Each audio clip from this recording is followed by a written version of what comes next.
Well, this is video number 12, where we're going to do some of the major shaping of the outside shape of the Kettlewell Frictionless Mouthpiece slider.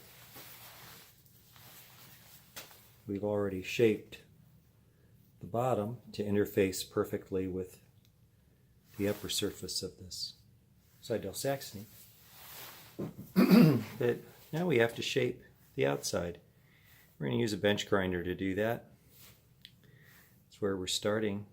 Some things to keep in mind. Whatever shape you cut on one side, you have to duplicate exactly on the other. And, you know, you're going to be very conscious of where you go. You can go high or come a little closer. And I'll be working on a bench grinder to do that.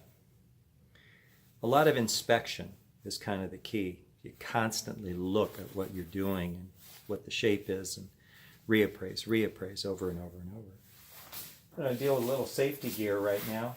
First of all, I suggest when you work with a piece of plastic like this that you put surgical gloves on first.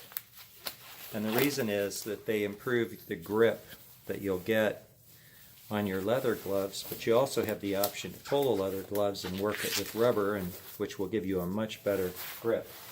You get a much better grip on this plastic when you got rubber.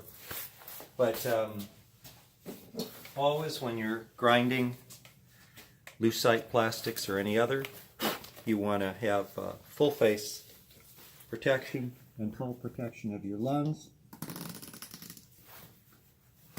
These are organic cartridges that take chemicals out of the air and particulates both.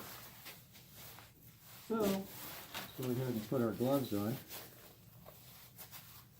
and go over and start shaping. I'm not going to be in any rush.